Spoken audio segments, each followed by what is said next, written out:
All right, hello, everyone. My name is Trevor. I go by the Mr. Trails. Welcome to the channel.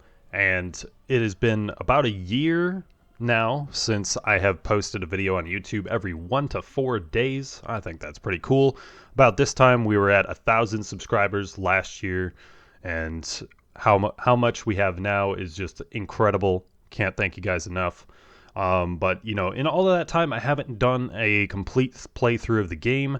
And part of the reason for that has just been they have reworked everything since I first started in terms of the progression system and everything.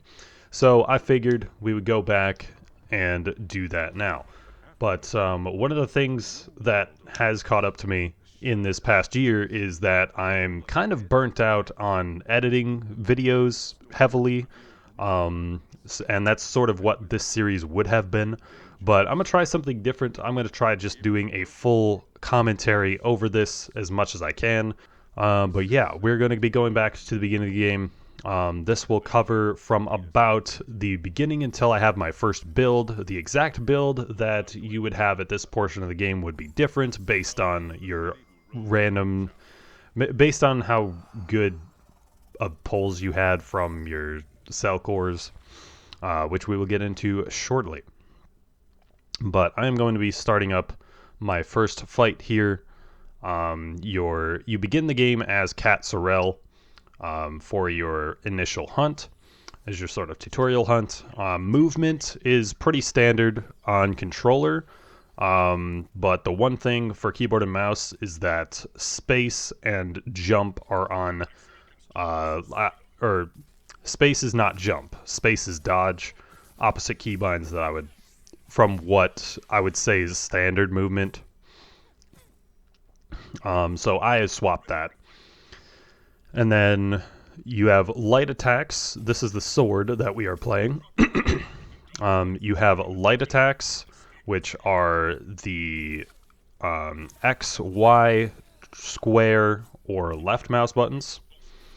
And then heavy attacks are right mouse button and triangle, X, or Y. It depends on Xbox or Switch which one is which. But you can see here as I'm fighting this lesser Gnasher, it is called. It just keeps getting staggered. That is one of the key points in becoming a better Dauntless player, is to learn how to break parts. So once you deal enough damage to parts against a behemoth, it will break that part, and then the behemoth will have to recover for a little bit. And that is being able to chain those together is something that really separates a good Slayer from a not as experienced Slayer. And another thing that sort of separates the good and the inexperienced players of the game is dodging. Dodging, you have about 1/3 of a second to not take damage during a dodge. Those are invincibility frames, as they are called. And the more time you spend practicing dodging, the better at it you will be. And it can get kind of easy in Dauntless to just try to hit the behemoth as much as you can and be as greedy as you can, but sometimes it's worth it to just back off a little bit to make sure you dodge through an attack, especially since right now some dodging attacks cells are relevant in the game. We'll get to cells in a little bit. But here I am flying in to Ramsgate. This is the capital city, basically the only city in the game. There are some other cities in the lore. I don't know if that's before the world broke apart or after, but I feel like we definitely need another hub area aside from Ramsgate. I think it would be cool. But yeah, as I get in the Ramsgate, to the left immediately by that statue, we have Marcus Boer, who is going to be our sort of guide through our first section of quests. So right now he wants us to unlock the training grounds, which it automatically pulls you to that, so you just hold to unlock. And there we go. And then he wants us to go to the training grounds, which you can do. You can get to the hunting menu in a variety of ways. One of which is to go to this center thing in the plaza. I believe it's called an Atlas, and that will open up the hunt menu immediately. You can press a few keybinds on keyboard to get there. M and H, I believe, both take you there.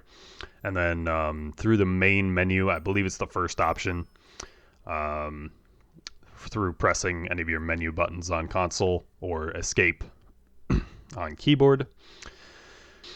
And once we get into the training grounds, you will likely see other players because it is a public space. There are no private instances of it available. And you will see Trainer Rask, and he's an NPC that sort of exists to show you these previews of what all the weapons do. And his quest for us is to deal 5,000 damage to the training dummies. But yeah, here are all the videos. You can watch through them to choose which weapon you really want to go with. And I would suggest experimenting with a lot of the different weapons available to you. Because the game, you can pretty much run any weapon throughout the game.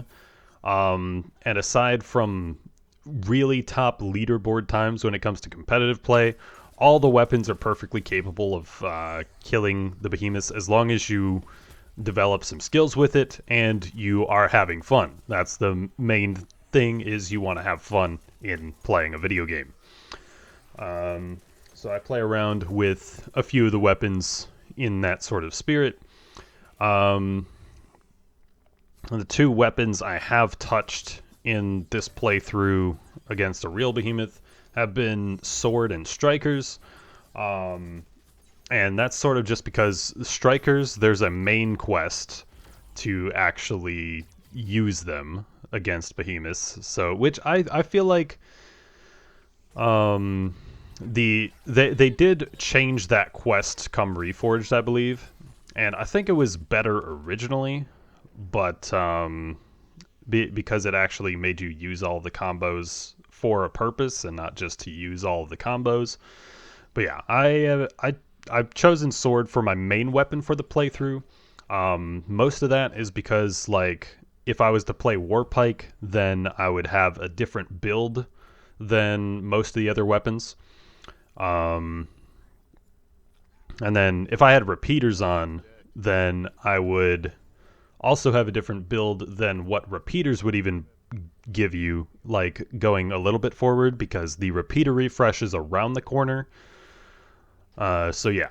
So after you have done your 5,000 damage, Trainer Rask asks you to unlock Emberthorn Cove, which it will again just take you immediately into the Slayer's Path to unlock it, and then you will have the option to go hunt on Emberthorn Cove, which the main behemoth of is Lesser Embermane.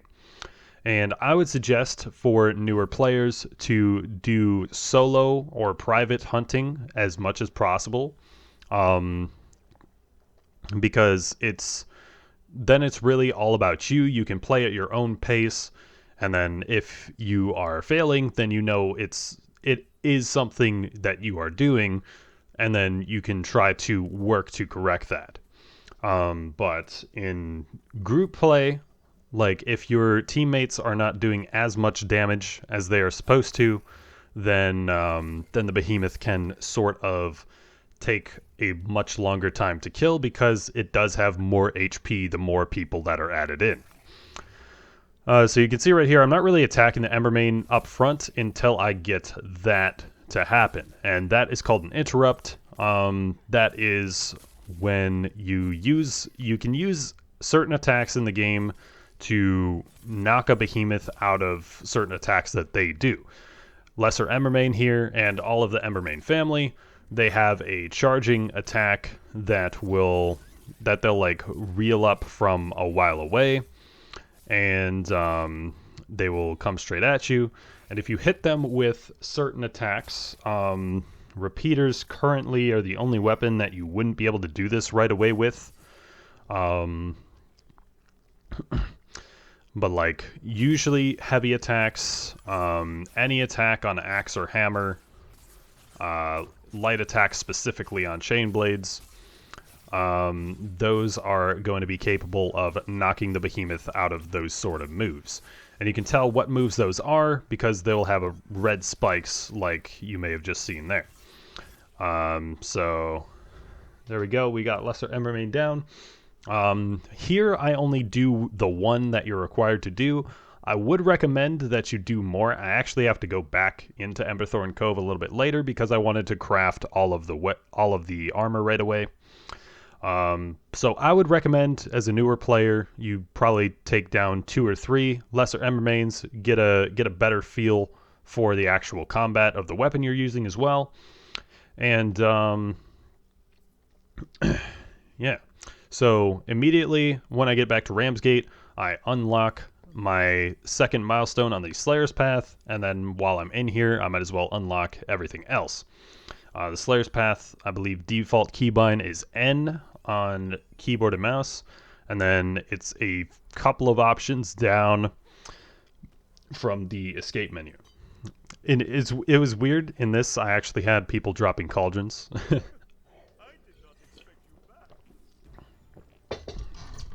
But all right, here we are, going straight from the return area in Ramsgate is Wills Borman.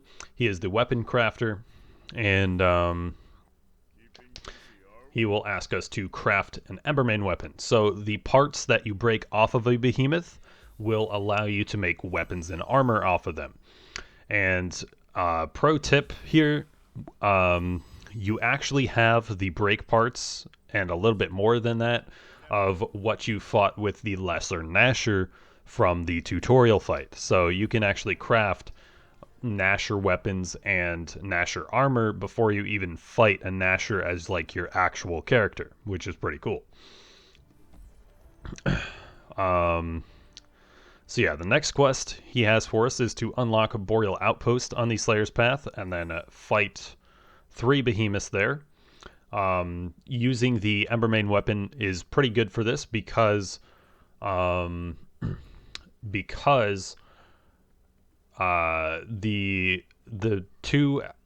are elements to behemoths. There's Frost, Blaze, Shock, Terra, Umbral, Radiant, and then Neutral. And on Boreal Outpost, we have 1 Frost Behemoth and 1 Neutral Behemoth in Lesser Boreas and Lesser Gnasher, respectively. So using your new Blaze weapon for that, I would recommend.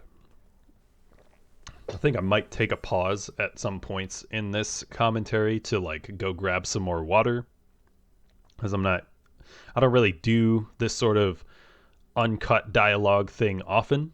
But again, let me know if you guys, I don't know if I said it in this one, but let me know if you guys enjoy this sort of a thing. You know, I might be willing to do this sort of a thing on some other videos, not quite in like a tutorial video, but like on, you know, an escalation, some escalation gameplay, maybe heroic escalation, that I just do a commentary over that. But as we get on the island here, you'll notice on the islands that you have these flowers and stuff that you can pick up. I would recommend picking up those as you come across them. And then one thing here is a patrol chest. And patrol chests give you some nice goodies, including money, exploration merits, which will level up things on your Slayer's Path, and Aether Sparks, which you don't have much of a use for right away, but you will eventually want to grab a ton of Aether Sparks because that's how we are going to be able to upgrade our weapons, by trading those in for Aether Hearts. So right here, the Boreas has developed an ice shield, which is one of the gimmicks of Boreas. You have the Ice Shield, and then killing the minions that it summons will give you empowered hits against the Ice Shield.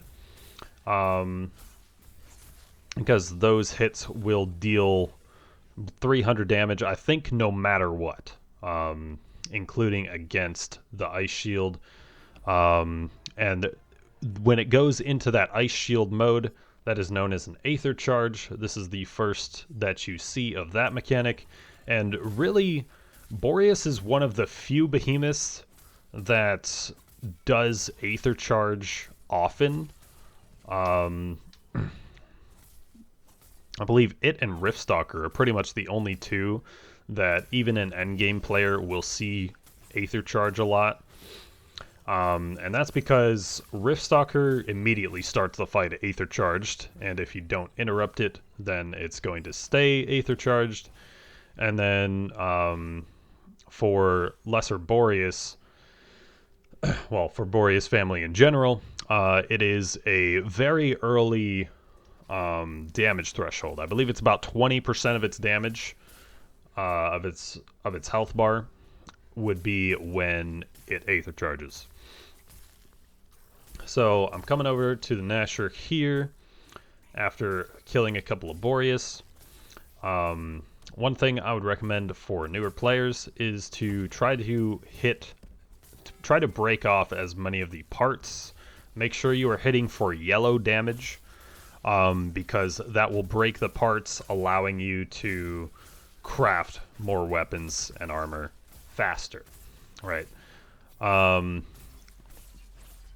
You don't now one particular thing that I should mention here is that there are four different colors of damage. There's blue damage, which is stagger damage, which right there, as I'm talking here, Gnasher just got staggered because I had dealt enough stagger damage to it. And then there's white damage, which is most of what you are seeing right now. That is core damage, which is damage inflicted directly to the behemoth. There's red damage, which I won't have here because it's only native to the Warpike, to the Warpike's light attacks. And after dealing enough damage to each of the parts, that will cause a wound, which will trigger an Aether Rush state, which will give you extra damage, attack speed, movement speed, and stamina regeneration.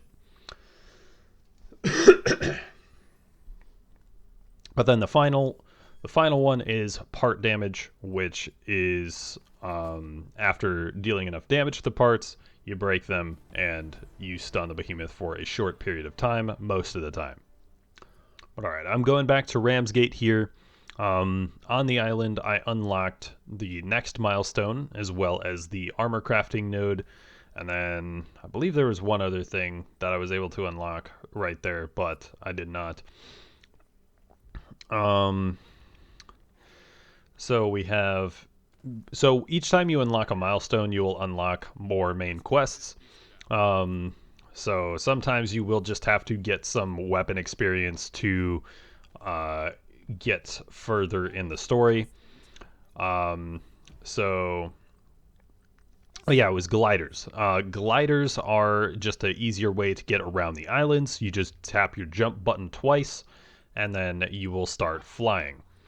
Well, gliding. And that's tied to your stamina. The more stamina you have, the more you can glide. The upgrades beyond just unlocking them is... upgrades beyond unlocking them just improves the efficiency of which you use your stamina.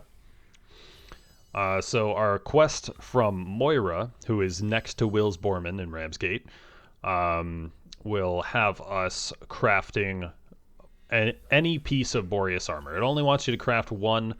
I would say the main three that you'll want to look at crafting would be the chest plate, the boots, and the gloves. But if you have parts for if you have enough parts to craft other things, anything with a plus sign in either Will's or Moira's menus are things you are able to craft right now. I would recommend getting the parts to grab the entire Gnasher armor set as well. Because that is pretty beginner friendly, and it actually, I don't know if it's a bug, but it has an extra defensive rating over the other armor pieces you have right now. And that can be pretty helpful in just not taking as much damage here in the early game, as well as the Gnasher gear has perks built into it, as all gear does have perks built into it, except for the recruit weapons, and yeah, I think it's just the recruit weapons right now, and repeaters. Currently, that should change, as far as I know. But the Gnasher armor specifically has perks in it that will increase your health. I believe 2 of the pieces have tough and 2 of the pieces have tenacious built into it, so you don't even need any cells to get those effects. So you get an extra bit of HP right off the bat. It's pretty nice. So I had, hold on, I had a couple of quests from Marcus Boer. One of them was to speak to Gregario Flint because he is trying to sell us a hunt pass, which is just seasonal rewards, mostly cosmetic, that you will earn throughout fighting. There is a free track. It's mostly for extra money, in-game currency. And then he has us claim our hunt pass rewards, and he has us, and he gives us a quest to open up 5 patrol chests. Patrol chests are the one thing I mentioned. They give us extra currency, extra merits, which are for the Slayer's Path unlocks for a lot of those, and then Aether Sparks. And then sometimes you can get a bounty token. I believe that's one of the quests that he has as well. Here, I'm going to be able to talk about that because I go back to Boreal Outpost to slay another Gnasher, and then I go back to Emberthorn Cove right after this, I believe, to slay another Embermane because I want some more break parts. So bounty tokens are a really, really important resource, I would say, when it comes to leveling up your weapons. I believe that, I would say that's the main purpose of bounty tokens now, is to level up your weapons, not so much to level up your hunt pass. What bounty tokens give you is weapon experience, is merits, either combat or exploration merits for the Slayer's Path, and hunt pass experience. I would say in order of importance, it would be weapon experience, merits, and then hunt pass experience. Hunt pass experience is pretty easy to come by these days. If you play for a few hours, you probably have finished your hunt pass already. Like, or at least gotten a good chunk of it done.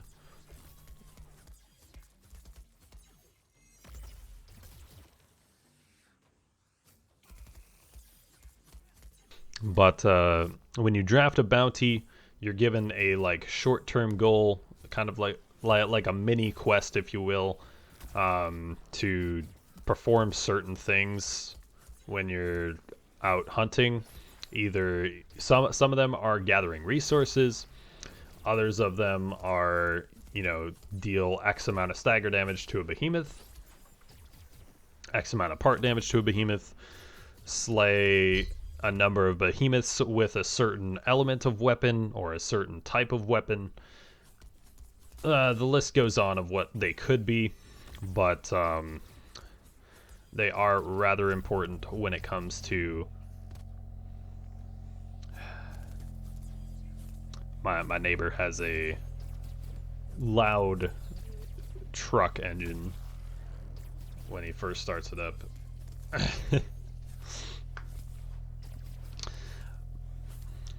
But yeah, bounties are rather important when it comes to leveling up. And you will get 4 per day when you do a daily login check, which is something I was doing earlier. I will point it out again. I actually get 2 daily login cores within this 1 hour of the video, because I started a little bit before it reset for the day. There we go. My neighbor is... The engine cooled down, at least, I guess. He's gone. He should be gone in a little bit. Unfortunate timing. Unfortunate. I'm going to leave that in, though. I'm going to leave that in. I think it's funny. All right. So I actually switched to...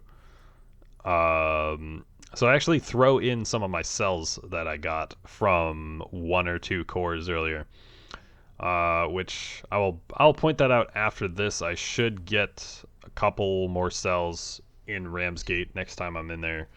So you see there, clean interrupt on this Embermane. I mean, it should be clean, realistically, with how much experience I have. I have roughly... I have roughly 3,000 hours in the game at this point.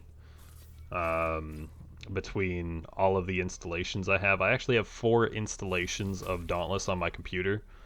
I think I could have more. It's just that's what we have currently in terms of testing. We have like 3 different testing servers at the moment. One of them's the public one, and then there's one that's kind of specifically for partners, and then there's one for another group that that will get access to some private testing who has signed NDA agreements. But all right, I slayed my extra Gnasher and my extra Embermane for some armor pieces from them, and we will be heading back into Ramsgate here to... I believe I also finish... No, I don't finish my patrol key quest just yet. Yeah,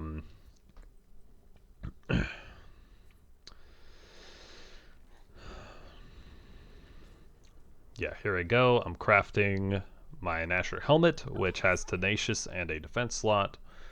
Tenacious deals more damage, gives you more damage the more health you have. And it actually synergizes with Tough, which is the rest of the Gnasher armor set. Tough gives you more HP, so that is pretty nice. Then I just wanted to craft a pair of strikers for this quest, and then maybe a little bit down the line when I actually play strikers for a little bit more, maybe just to gain some extra experience or something. But right now I'm going with the Gnasher hat, the Gnasher cloak, the Boreas gloves, and the Gnasher boots. And right here I'm opening a core, and you earn cores through leveling up, through mastery, and you will get a chance to get a core from each behemoth slain, I'm pretty sure. If not each behemoth slain, you'll get some from island events specifically. I have noticed that I have gotten a core after slaying a behemoth regularly, but that might have just been mastery related. I'm not entirely sure on that. We can see right here I have 2 Tenacious and 2 Tough, and then I'm able to get 2 Evasive Fury as well. Evasive Fury, when you dodge through an attack, you will gain extra attack speed for a little bit. And I also actually picked up a Parasitic cell. Parasitic is a cell that will that will cancel damage, a certain percentage of damage that you are going to take, and then it'll instead deal that damage over time. And as you're taking that over time damage, you'll actually heal up when you hit the behemoths, called Lifesteal, which is a pretty good cell I would say it's kind of easy to rely on lifesteal a little bit too much. But yeah, I think right now I'm going to take a water break really quick, so I'll pause this stuff. But for you, it would be like nothing happened. You know, I just have to edit this sort of thing. I'm going to keep this in because I feel like it. Alrighty, I'm back. Long wait, I know. I believe the quest I'm working on now is we have to slay a lesser Drask and slay a Skarn. I would suggest starting with the lesser Drask first, and there is a reason for that. So coming up here, there's a couple patrol chests up right here. I don't believe this island has a 100% spawn rate. There are a couple islands that do, but I'm not entirely sure on them. I should try that on my main account, test that out, see what islands have the highest spawn rate, which ones have the most chests, because they did change something where like Ulrich's Peak used to be the best to just farm patrol chests on, but they changed its spawn rate, so it isn't a 100% spawn rate anymore, which they changed that a while ago, but still worth mentioning for maybe some of the more experienced players that might still be watching this. Yeah, here's our lesser Drask. They actually gave it a little palette color change when the Thunderdeep Drask came out previously. I don't know if it was intentional. I asked the question, didn't get an answer. Yeah, Drask is a shock behemoth. Right now it doesn't really matter which of our weapons we use on it because we won't have the elemental advantage over it. Yeah,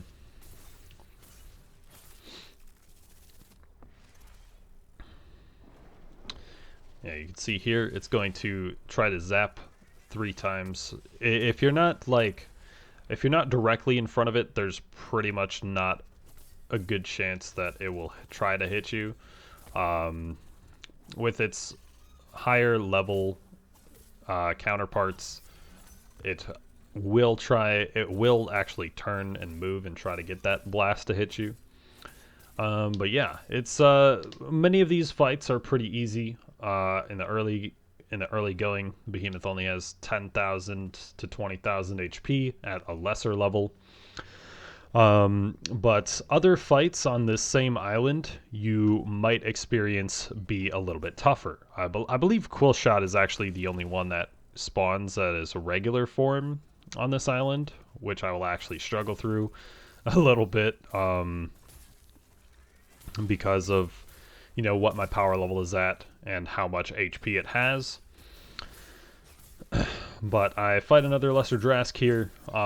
There is a side quest you pick up as well that is to slay 10 shock behemoths and deal a certain amount of wound damage to shock behemoths. It's called Shocking Developments. And it's a prerequisite for fighting the Thunderdeep Drask, actually.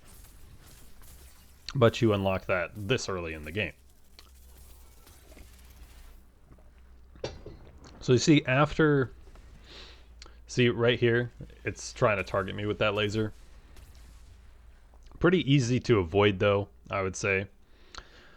But it should deal a lot of damage if you get hit by it. I'm not sure how much damage the lesser Drask deals with that, but on the other forms of Drasks, it is pretty strong.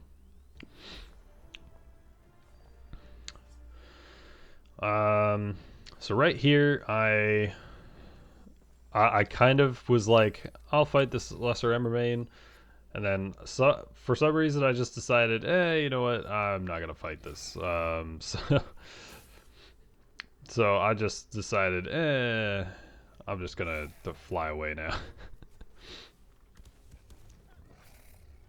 And I actually fly down to the Quillshot here. This is a regular Quillshot. This island also does have lesser Quillshots.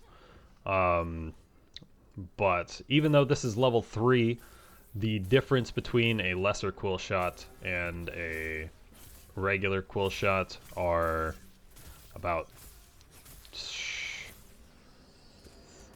20 to 30,000 HP.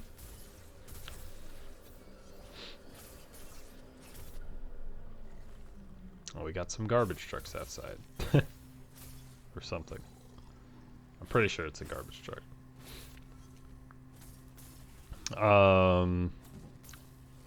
Yeah, it's definitely the garbage truck. But yeah, I think according to Captain Maelstrom, I'll just wait. I'll just wait for the garbage truck to go, man. I'm not doing much in particular right now. So this is actually an interrupt. Actually, I am doing something right now. So when Quillshot enrages, I don't think it counts for lesser Quillshot though. But when regular Quillshot enrages, it will do an interrupt right after. And that one actually isn't marked by the red spikes that marks most interrupts. And it just sort of takes game knowledge, I guess, to know that that's an interrupt. Like, plenty of experienced players will actually go quite a bit into the game without realizing that that's an interrupt. And that's the only way to actually get an interrupt out of a Quillshot. Alright, so that's gone. I was mentioning something. I guess I can mention this instead. So I'm going after the tail on this Quillshot right now. And something that I didn't even know until much, much later in my gameplay experience is that after cutting off the tail of Quillshot, it gets a new move, which you will see at some point during this fight.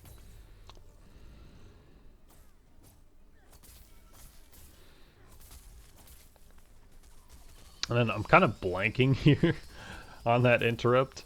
I don't know why I wasn't trying to get that interrupt, but I just wasn't. I think it's right here. Right here, this is an additional move that Quillshot gains after it doesn't have a tail. So it will also do another interrupt right at the end of its enrage, like so. And I believe I kill it very soon here.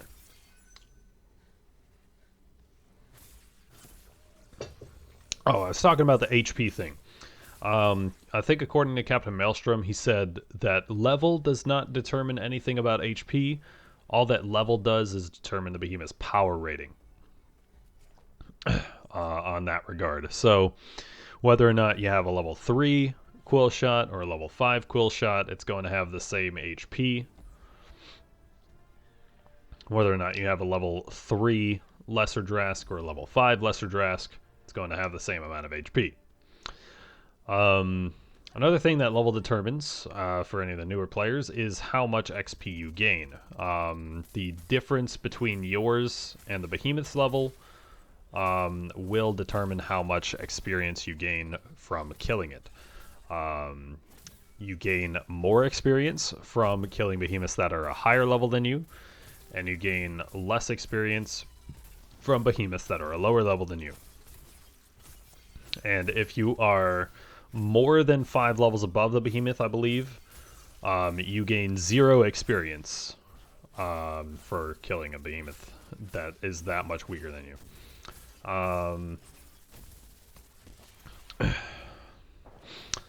But if you...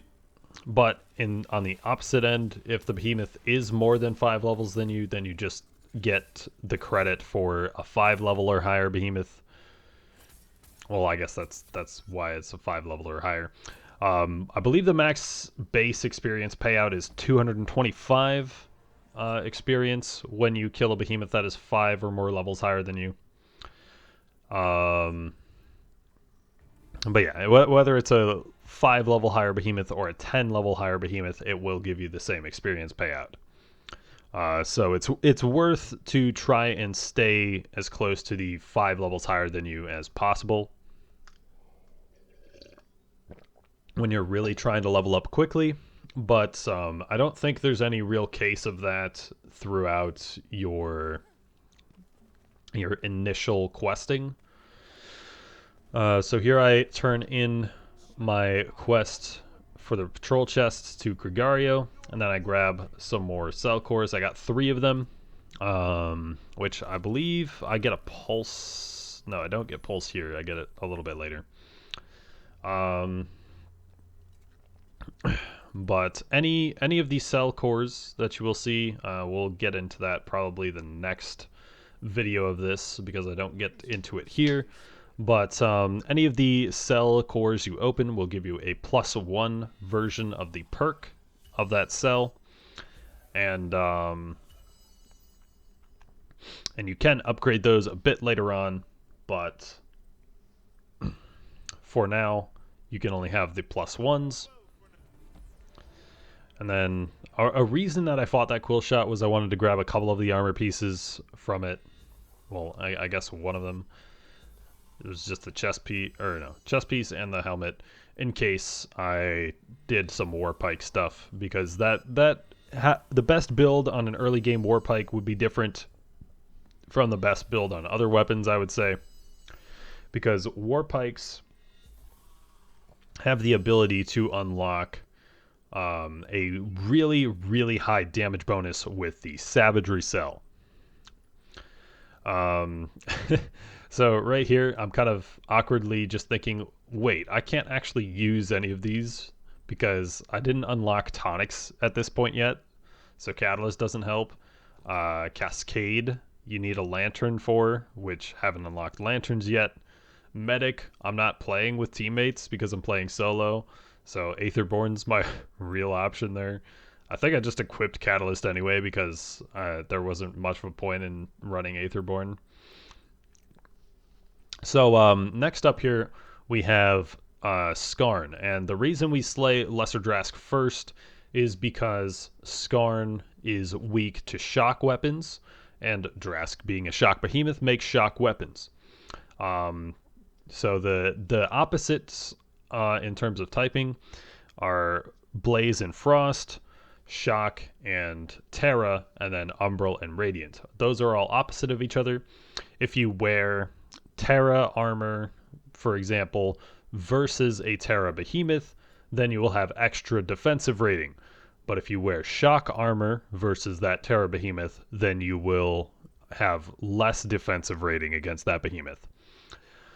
And then similarly, if you use a shock weapon against a Terra behemoth, then you have extra power on offense. And then when you use a Terra weapon against a Terra behemoth, you would have less offensive power.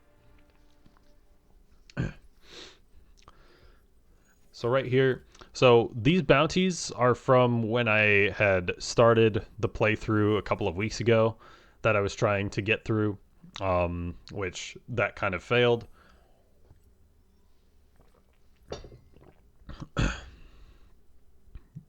Just because I'm a little burnt out on editing videos and stuff.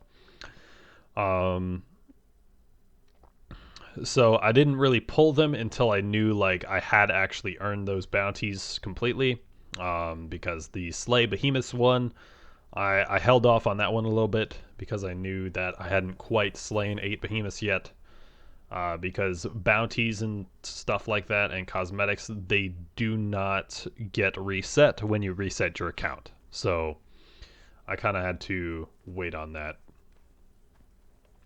just for like, I guess, ethics or integrity or whatever. I don't know. It's not like this is an actual speedrun. This is just my first hour of gameplay on a new account, about a little bit over an hour. So here we come up on the Skarn. This is our first Terra Behemoth that we fight. And its gimmick is that it has this rock armor around it, and that protects its parts. So breaking the rock armor does not cause Skarn to flinch, but breaking its actual parts of its body do cause it to flinch. And here's something that has happened before already with the Blaze elemental effect, but right here, once you deal enough elemental damage to a behemoth, then it will cause an elemental status effect. The shock elemental status effect is to stun the behemoth for a little bit. And then the blaze status effect is to catch them on fire for a little bit, dealing extra damage. There's a frost effect that will slow the behemoth for a little bit. And then there's the Terra effect, which will summon some healing orbs that will heal the lowest health slayers that are like in order of like it chooses the order based on who has the least amount of HP.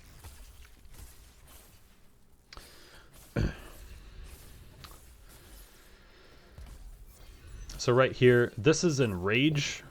I believe this is the first time. Oh, besides the Quillshot. The Quillshot, if you fight that, would be your first experience with an enraged behemoth. They gain new attacks. Skarn's the first mandatory one that has the enraged state. They gain some new attacks. Skarn is probably the most different when it is enraged versus when it's not enraged.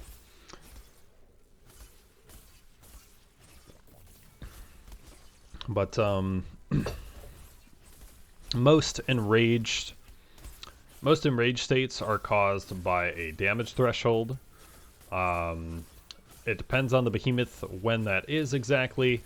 It's usually about 20 to 50% of the behemoth's HP will cause it to enrage.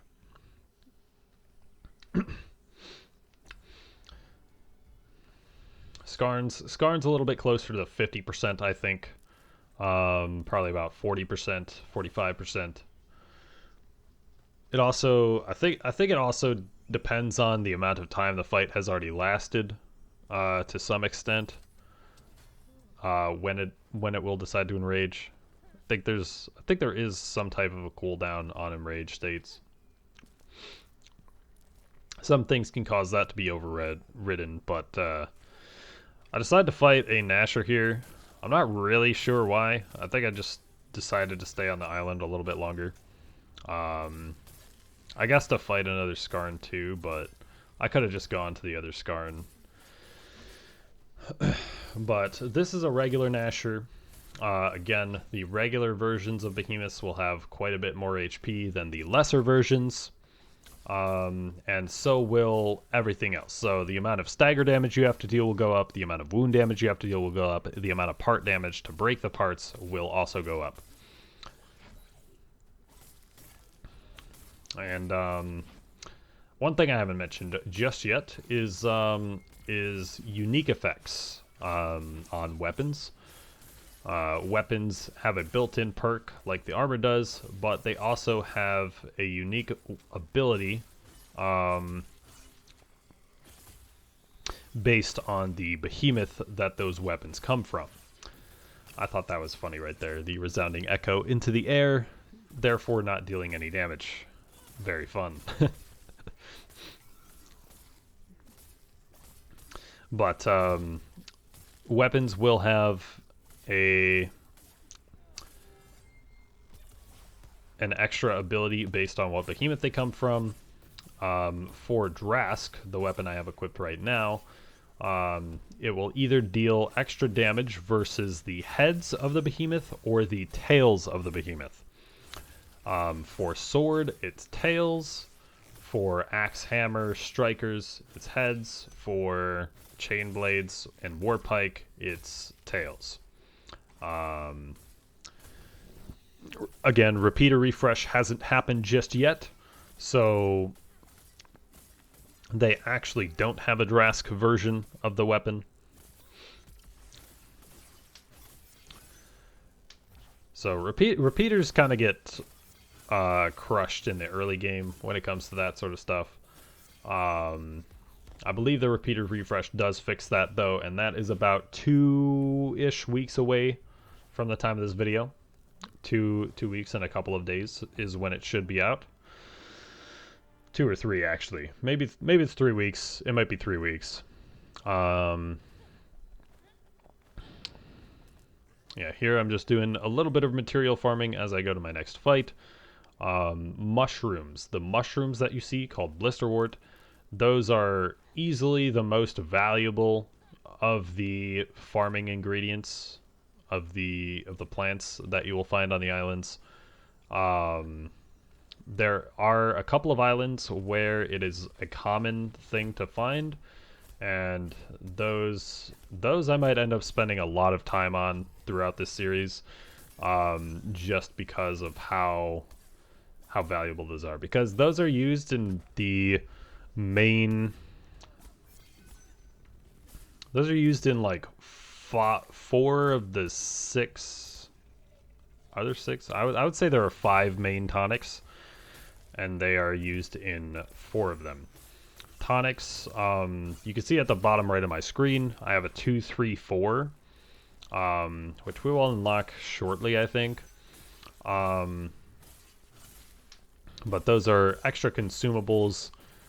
Well, I guess those are consumable slots, period. That you will get some short-term bonuses during your fights.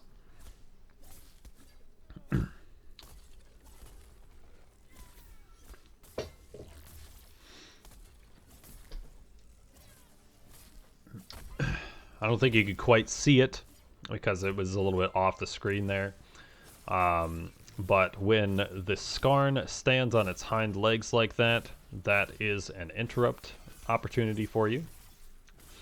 I kind of did that poorly, because I could have gotten that extra stagger on that Skarn before this enraged state.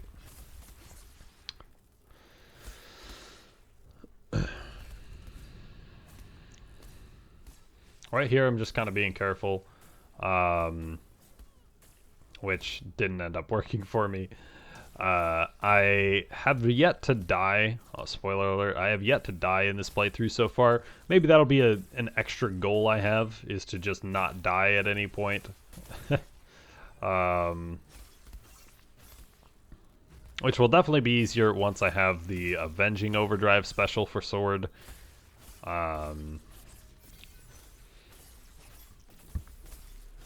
And or the Discipline Omnicell. I would probably grab the Discipline Omnicell first, but we'll get to that when we get to that. I was just greedy there. I shouldn't have gotten hit there. Because I was like waiting for it to do its attack, and then I just attacked. Alright, that's a second Skarn down. I believe I go back to Ramsgate after this one, as we have finished that portion of those main quest.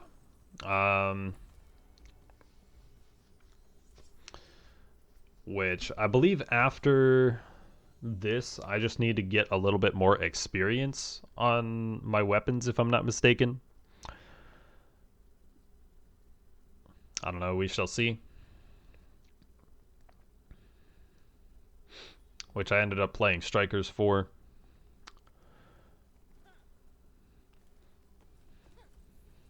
Claim my Hunt Pass rewards real quick, and then I go and speak to Dr. Priani. I played the Strikers because I hadn't quite finished the quest for them yet as well. So yeah, there we go, and no new quests. So, I believe I claim these bounties for my sword, which will level me up to level 5. But then I still need a little bit more experience. So I decided to go with some Strikers on to the next island. Let me see if there's anything I'm like missing here. I kind of missed the whole main quests are marked in yellow on the compass at the top, and then side quests are marked in purple. That is something I missed. I think it's too late now. I think if you checked your quests page, you would have figured that out by now. Yeah, that's sort of the downside of this style of video, I guess. Would be I could have definitely like been a lot more in depth. I've gone on a few tangents, you know, But we'll see how this goes. Tell me, guys, what you think about this sort of style of video.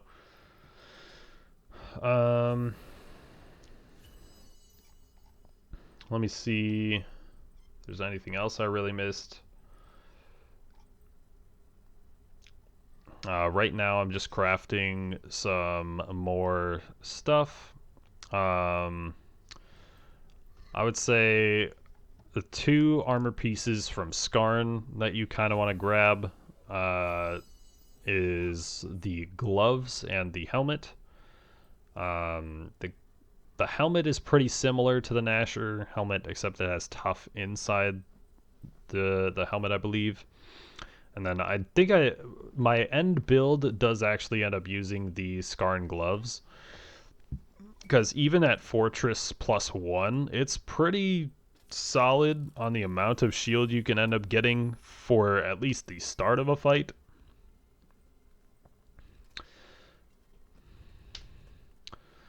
So yeah, I would probably recommend more of the survival type builds at the very start of the game for newer players, and then you start working in more offense as you go on.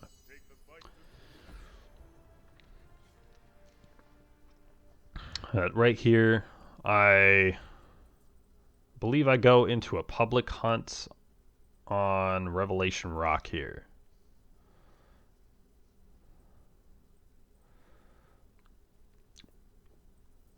I'm not entirely sure. I'm pretty sure I go to a public hunt. Yeah, I go into a public hunt on Revelation Rock.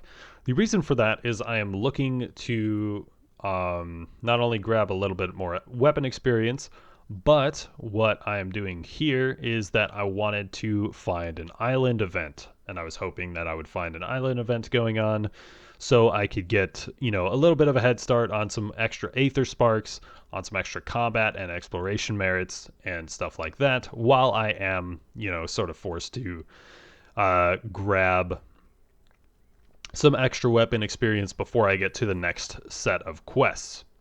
I believe this is coming toward the end of what we actually have on this first episode of this video, of this series, I guess. Yeah, I was surprised to get one immediately. So island events, they are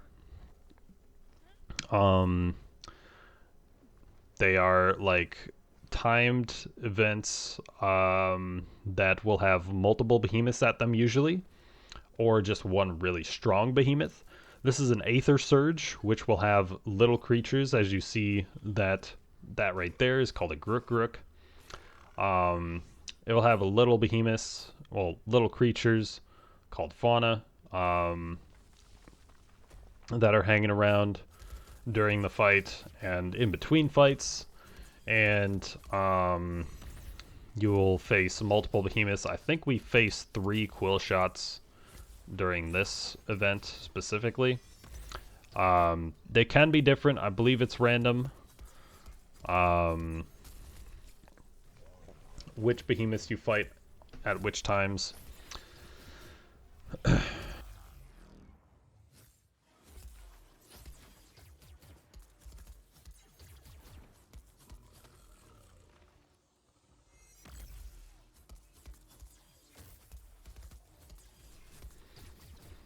So, as I'm playing the Strikers here, one thing I will mention, just as a tip to the Strikers players that may have started off with Strikers, is that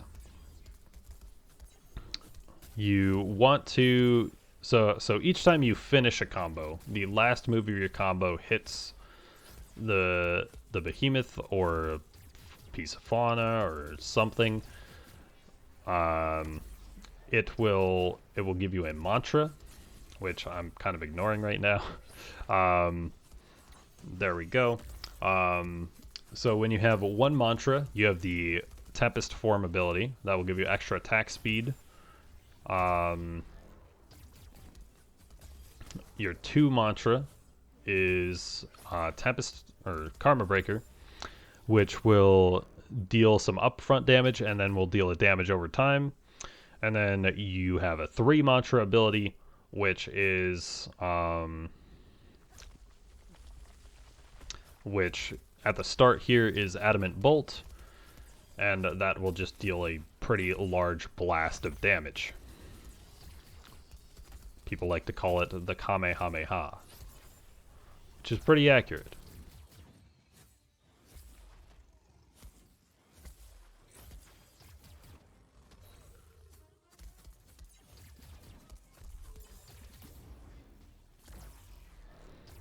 Oh, I actually started fighting the level 4 first. Probably not the best move, considering I am level 1. So I believe that sort of puts me at a... So if I was level 4, I would have about a 60 power advantage. So I actually am at a quarter of the power. Well, not advantage over the behemoth, excuse me. It would be... I have 60 less power right now than I would have at level 4.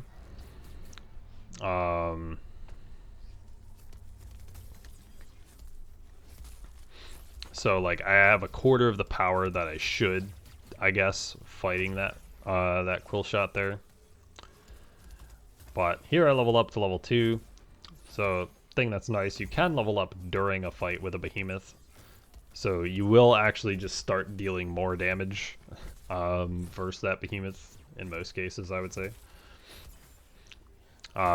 Except for trials. You would not have that happen in trials. There we go. Kill that Quillshot. We get the extra bit of weapon experience I needed from this, I believe. And we pick up some rewards. Pick up some combat merits, some exploration merits, some Aether Sparks real quick.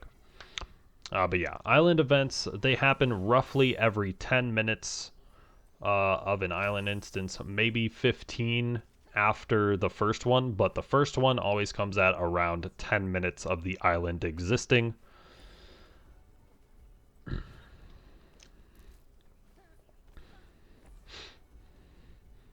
So here I'm just grabbing some more Slayer's Boon for the bounty that I drafted for it, which will give me extra experience for leveling up weapons. As I mentioned, bounties are very important when it comes to leveling things up as fast as possible.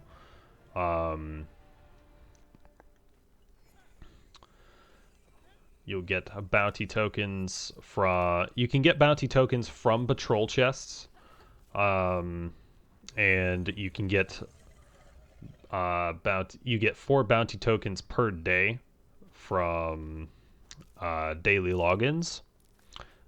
Which again, I believe it's about the time now where next time I go to the Ramsgate, I believe I will grab another daily login core, so I'll point that out when it happens. The first time I did it, it was kind of blocked by a hunt pass message. So I just grabbed some extra materials there, and then I head back to Ramsgate.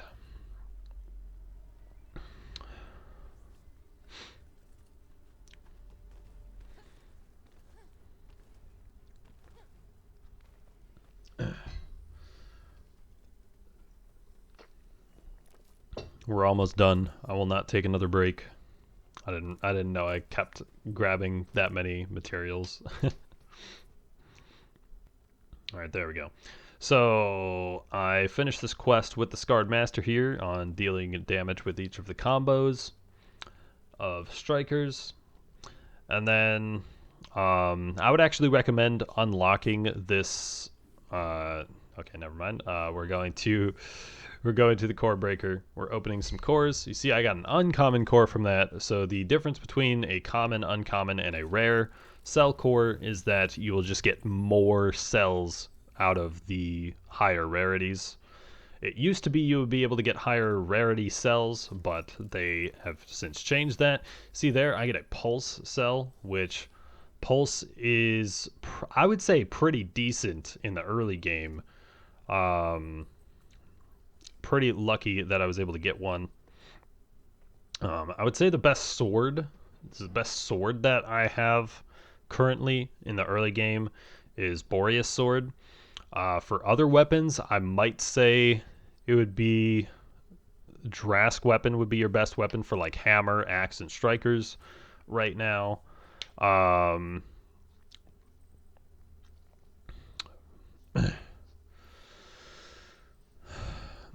but here I just sort of decide on what I want to have as my final build right now.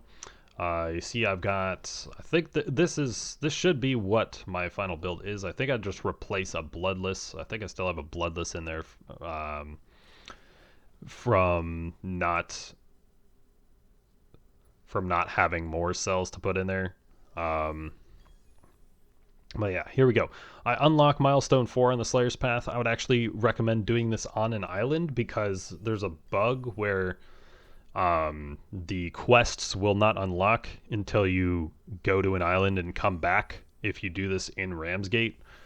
Yeah, I'm grabbing the extra consumable slots to have access to all of them, and then I unlock a loadout slot as well. You can have multiple different sets of loadouts. So what I will do with them here is I will put my build for the sword on one, and then I'll put my build for the strikers on the other. You can have up to 15 if you buy a few from the store. Yeah.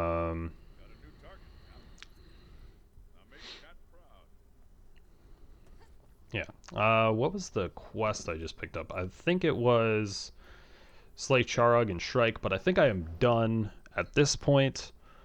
I'm pretty close to, yeah, I only have 4 minutes left. I only do some like maintenance stuff. So I unlocked Sunderstone and Ulrich's Peak, which we will be getting into the next video for. Sunderstone is where we will fight Charog. Ulrich's Peak is where we will fight Shrike. So I head to the training grounds real quick to get that extra quest from Granny Strega, and I believe it starts with Bosun Marcus. And then he directs you to Granny Strega. But that quest, again, it doesn't activate right away if you unlock those those things on the Slayer's Path while you are in Ramsgate. Yeah, right there. You can see I have a new main quest in there, which I did not have before going into the training grounds. Something I learned on my previous playthrough was that, like, I was like, where is this quest? Because I unlocked tonic crafting, right? And then I didn't have the option to talk to Granny Strega. So here we go. Let's talk, Captain. Speak with Granny Strega. She's just on the other side of the plaza from Marcus Bower. But first, I stop in here and grab the daily login core at the fountain. So you do a coin flip each day, and that will give you a fountain core, 4 bounty tokens. And then when you unlock the fountain core, that will give you merits, rams, patrol key, and aether sparks. I don't think it will always give you all of those. I might do a video about, I have about 160 of those stored up on my main account, so we're talking like about a little bit over 5 months worth of daily logging cores. So this quest here I actually had finished already because of the people that were dropping cauldrons in the Ramsgate earlier. I thought that was pretty funny. And I even have, I have these tonics, which I have yet to unlock the crafting recipe for. But as far as the tonics that you should have access to right now, the Bulwark tonic and the Stamina tonic, I would recommend for newer players to try and craft a few Bulwark tonics and bring them with you in case of a hairy situation. They will reduce the amount of damage you take from Behemoth's attacks.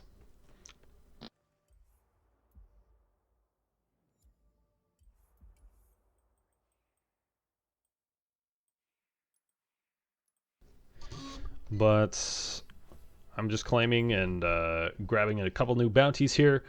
But I believe that will be the end of our video for today. Want to thank you guys for watching. If you made it this far and you are not subscribed, then what are you doing? Consider subscribing to the channel. I post Dauntless content here every week.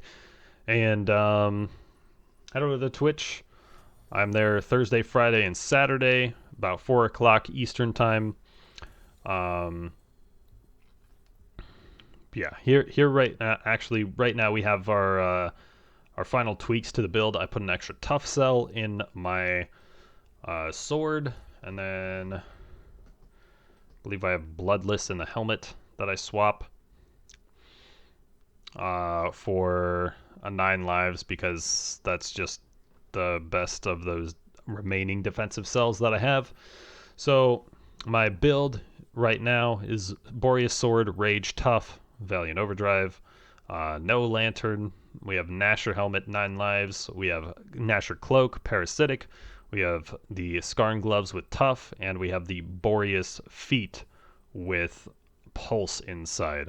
So we got 3 tough, 2 tenacious, 1 conditioning, 1 fortress, 1 9 lives, 1 parasitic, 1 pulse, and 1 rage. So I just equip my tonics here, and that, I believe, does it right after that. So once again, thank you guys for watching. Consider subscribing if you haven't already. And I have been Trevor. I go by the Mr. Trails. I will catch you guys next time.